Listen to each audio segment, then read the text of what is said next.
Welcome back to the back nine of round one of the 2020 Mid-America Open Masters Edition. We're going to start here on hole 10, par 5. It's a little over 1,000 feet, elevated off the tee, land into a big open area. As you see, again, trees left to right, but right here in the middle of the landing areas is a bunch of sporadic trees that you need to finagle your way through to land near the basket, which is sitting inside sand with a creek directly behind it. Off the tee is the shot. You need to hit this gap, as you see Jake peering it straight through. I will let you know on this back nine we had some problems with my catch cam coverage. A lot of the footage for some reason didn't transfer over, so the back nine is probably going to be a lot of single camera coverage, especially off the tee box. George putting it right into the middle, and Adam hitting the tree and slinging off to the left. Going into the back nine, we're sitting at -2, -5, +1, and +1 for George, Jake, Adam, and Roger.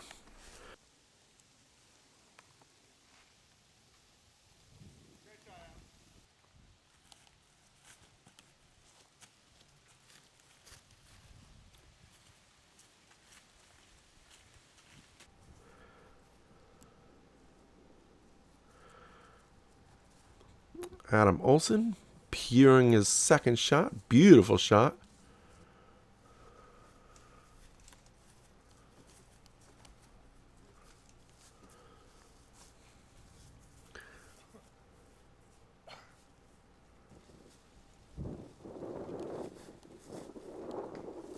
Oh, and Jake hitting the tree. And constantly here again, he's up against some trees again.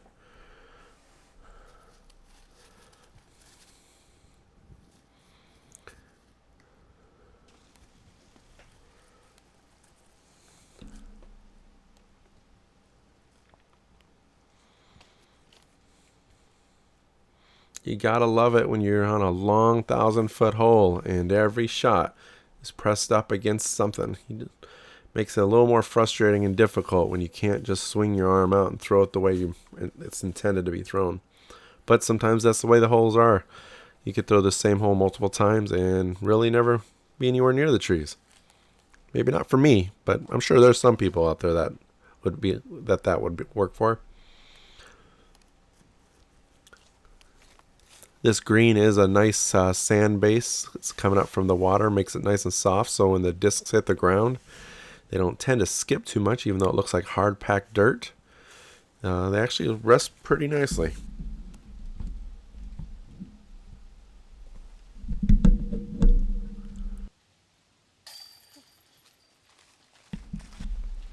Roger going in for the bogey, and Adam's also going to finish out with a bogey here on hole 10. Putting both those guys to +2. Jake taking the 6th bogey, putting him to -5. And George with the solo bird. -3, -4, a couple +2s. That hole's par 5, and it just averages a 5.3, so really not that bad. Here we are, hole 11, par 4, 551 feet. Again, pretty straight. You can see this walking path that's to the right of it. Ultimately, that is about what you want to follow. Land up into this area, giving yourself this nice open shot right here with the basket moving from left to right position.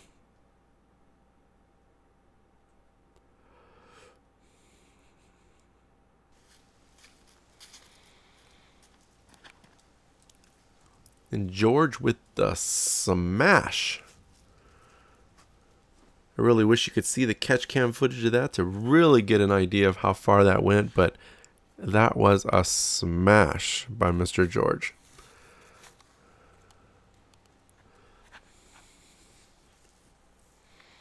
Adam dropping that a little low, catching that guardian tree over on the left. Roger's following the same line, considerably higher, but also catching that same tree. It's funny how all these trees, sometimes it's one tree that seems to get everybody.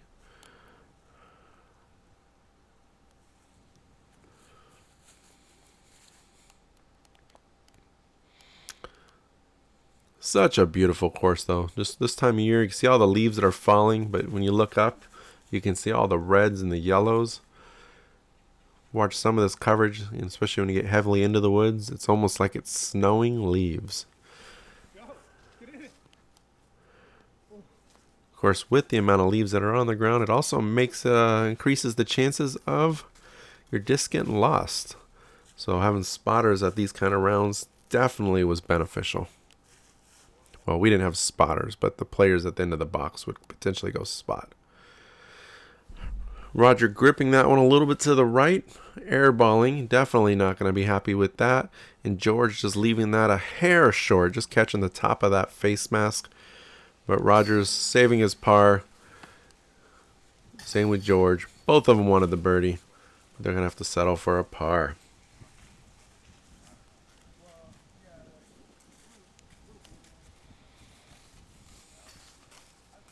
It looks like we're going to get a handful of pars, star pars around through hole 11, which is averaging just under par. It's going to keep us the -3, -4, +2, and +2 as we go into hole 12. This straight 308-foot par 3, very tight off the tee box, as you can see. Very dangerous, especially on the left. The right's not much better. But if you can pure this line off the tee for the first about 100 and 150 feet, opens up, the basket's going to sit up on this little elevated mound. But if you want a birdie, this is your opportunity to get it.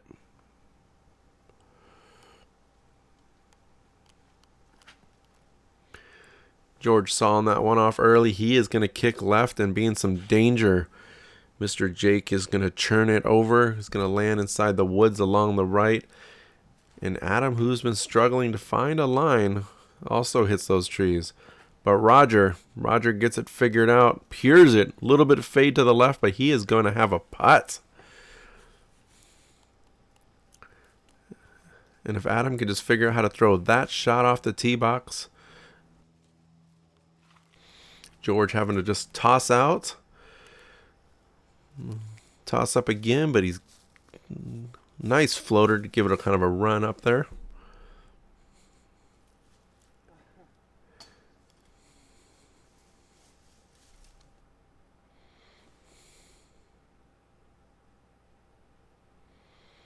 And there we go, Roger with the birdie putt.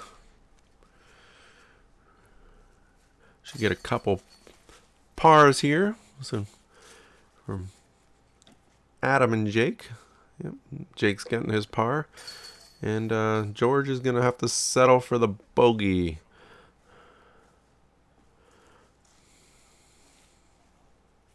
One birdie, two pars, and a bogey as we go into hole 13. -2, -4, +2, and +1. That hole averaging a .29 over par. Hole 13 is a par 4, 623 foot. You can see the creek bed along the left. There is a tree line along the right. And if you look into the right corner, you can see the white sign with the arrow. That is a mandatory left. You have to stay to the left and over to the creek along the left here. On the left side is out of bounds, and you can see the orange flags. As you land, you want to land near that centered with that tree that we just flew under, which is pretty fun to do, by the way, with the drone, and land by the basket. Or for your second shot to try to take the birdie. Roger going with a big flex, but doesn't get it to turn over.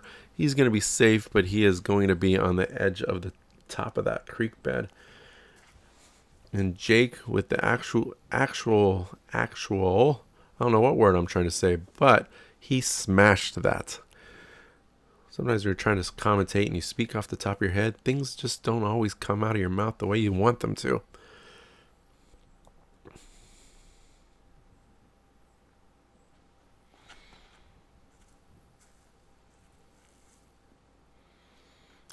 George and Adam kind of playing that right side, probably a little tighter than they want.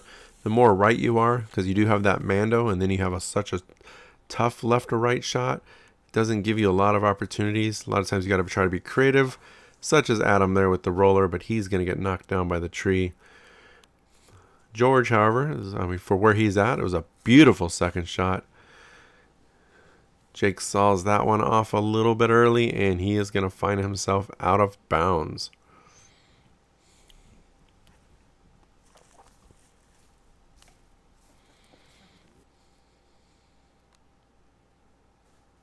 And Jake going off the top.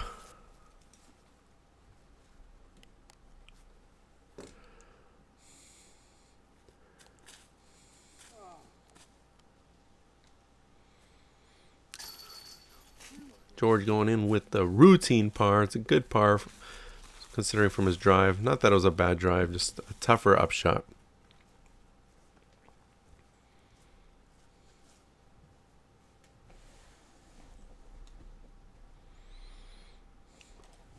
Jake's going to take his bogey and move on out.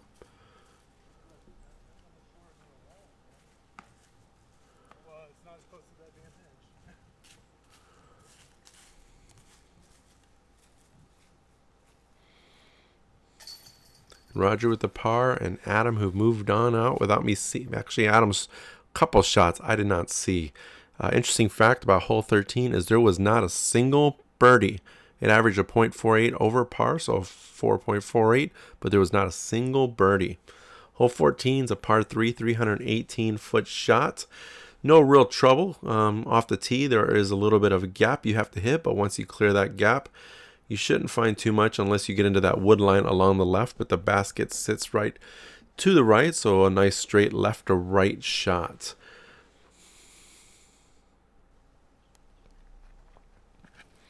And a beautiful shot by Roger, but he's going to get a little bit of fade out. You can see by the way he pulls his hat off, a little bit frustrated there. George with the roller. Good line, but a nasty bounce is going to put him into the wood line along the left. And I'm really sad we don't have our catch cam because some of those footage would have made a lot more sense off the tee box. And Jake and Adam taking a little bit wide. They're going to have long putts. You can see George inside the woods having to do another forehand roller. He gets out cleanly, and we did get that part for our catch cam coverage as he rolls right past the basket.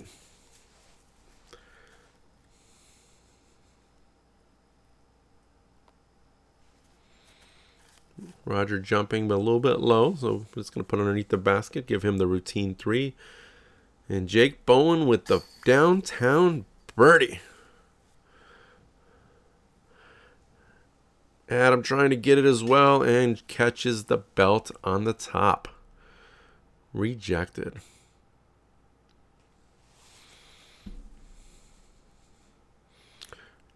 George starting to struggle a little bit. I think he, a couple holes back, getting in the woods, might have gotten his head a little bit.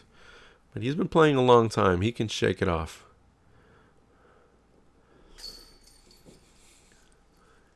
And then a couple pars to finish out here.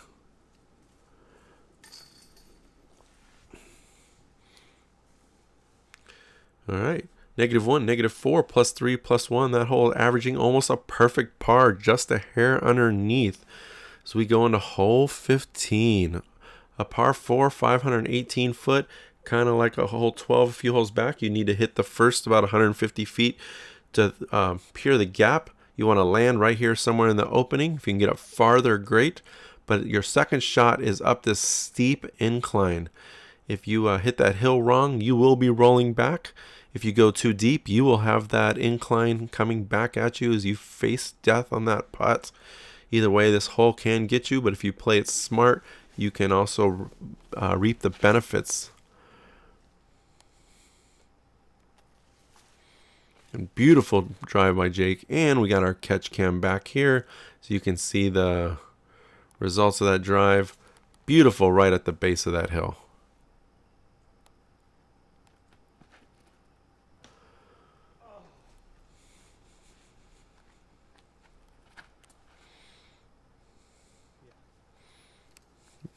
Beautiful shot by Adam. Very similar to Jake's drive.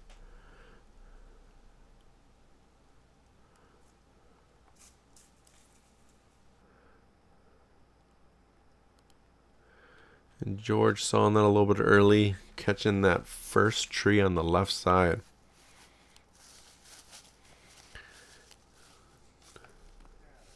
And no love for George.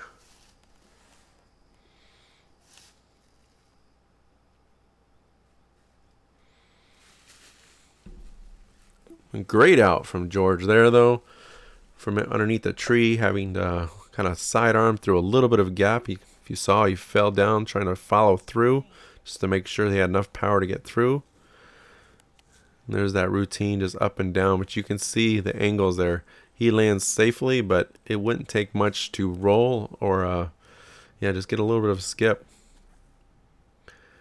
And George hitting the tree, and there is that roll I was talking about. That is nasty and unfortunate, unlucky.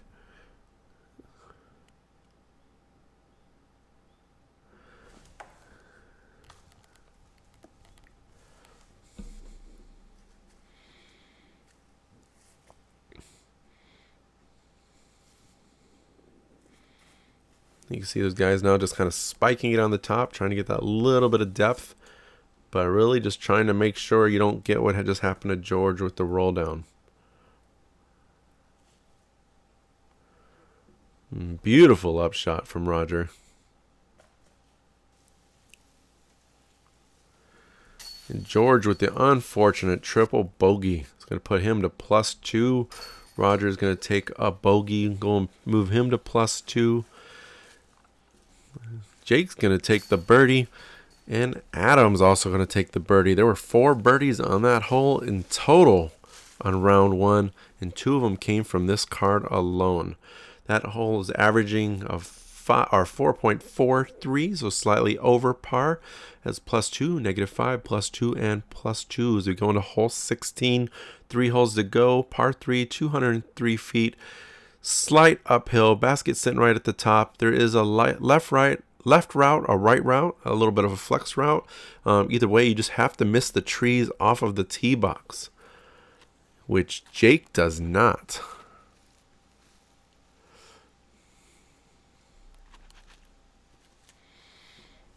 Adam with a beautiful sidearm flex.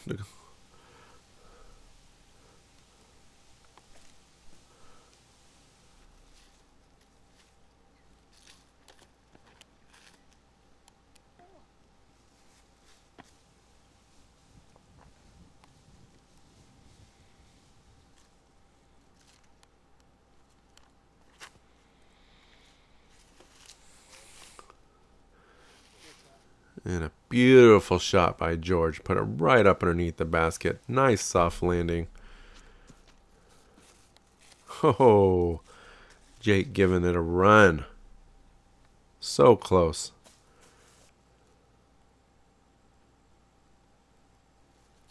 And off the upper left of the chains for Roger. Jake's going to take his par and get on out of town.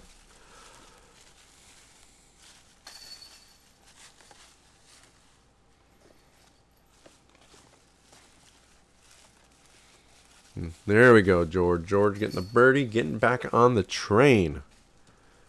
And Adam with the birdie as well.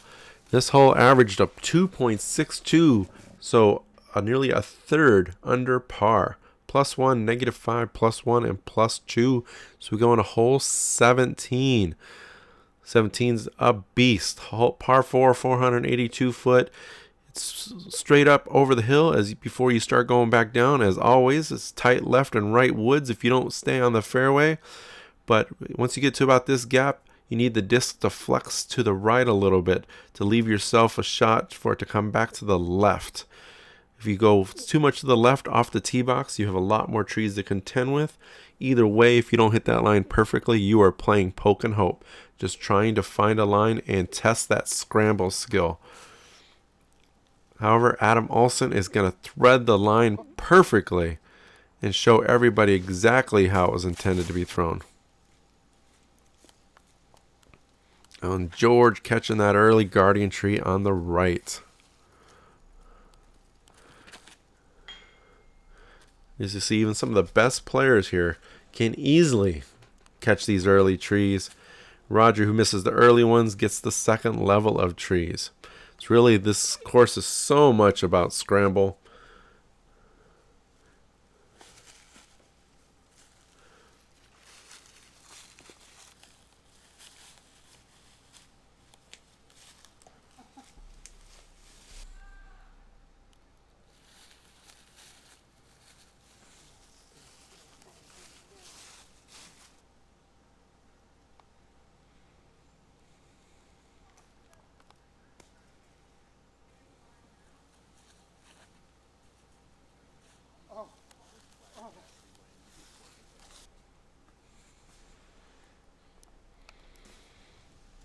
And you can see that everybody's kind of chopping trees. Should nickname all of these players lumberjacks.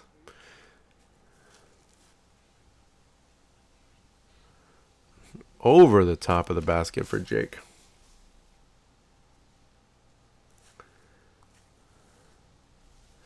And Adam with a great up shot. As you see the slope of the hill going down to the basket, but gets that unfortunate stand up and roll away. Going to give him a lot longer putt than he should have had to try to do.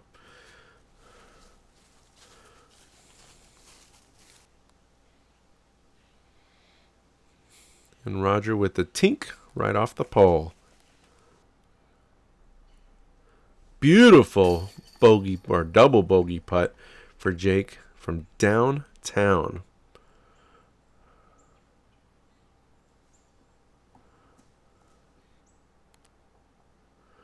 And a beautiful birdie putt from Adam.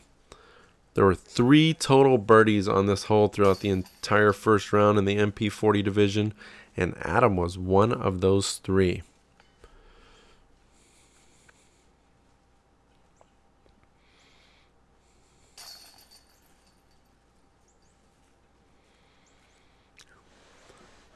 "17 going into the last hole. 17 averaged a half a stroke above par. We have a bogey, a double bogey, a birdie, and a par. +2, -3, even, and +2 going into this final hole of round 1. This is the Mac Daddy of the course. Par 5, 853 feet. Not only do you have to hit this gap, but you can see the OB along the left, so you can't have any shot fade off to the left. Your second shot needs to stay over to the right. You can gun it and try to land all the way to about where those people are at. But if you come up short, you're going to have a long recovery shot. But if the more to the right you are, the more wooded it is. And now we're going over this creek that is also out of bounds to land onto this green. It is a good par 5, and it is a hole that can get you, especially for being the 18th hole. It's the final hole. You're just trying to get up and out. Adam throwing it perfectly. But yes, this hole can either make you happy or leave you with a bitter taste in your mouth as you leave for the day.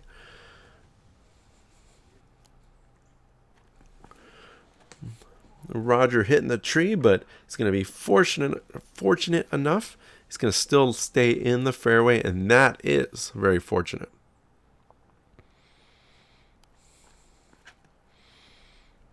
And George, once again, you could tell he's played it, but he flexes that line perfectly, almost a hair too long.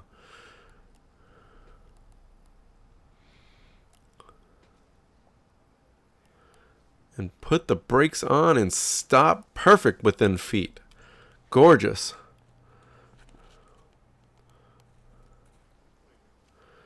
Jake burning that a little bit low, but still staying safe. When you throw the shot short like that, it does make for decisions. Like there, you can see Roger. He's pretty much just has to kind of lay up. Doesn't give him a lot of choice. And then Jake, Jake threw it out of bounds.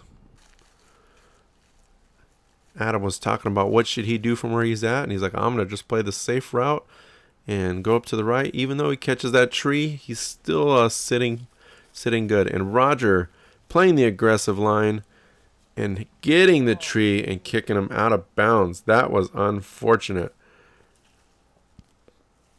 And as good a shot as George had, that was a tough recovery or tough lay for him. So he had a sidearm pretty much to play safe. And Jake going out of bounds again on this hole. That's 2 out of bounds for him. Adam staying to that right side, playing that gap. And Roger with a beautiful shot.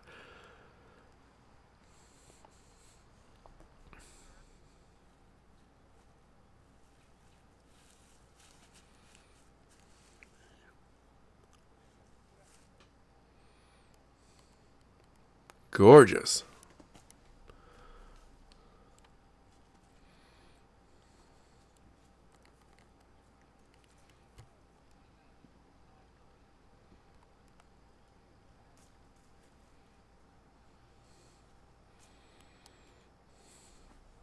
All these guys look like they know what they're doing as they're finishing out this 18th hole. And George, oh, coming up short on that putt. Roger's going to finish out with the bogey.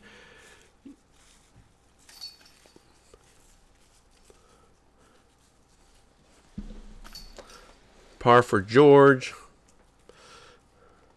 And a double bogey. Well, thank you for everybody for watching the back nine of round one. We got a 70, 67, 68, and 73. Roger, if you look on the PDGA, it actually shows he finished at a 70 because he turned in a 5 on the 18th hole. It actually was a 6 plus his 2-stroke penalty and made it a 73. So again, thank you for watching. As always, like, share, and subscribe, and all of that kind of stuff. Let everybody know if you have any questions or comments. Feel free to put them down in the comments. And until next time, we'll see you around. We got round 2 getting ready to come out here very soon.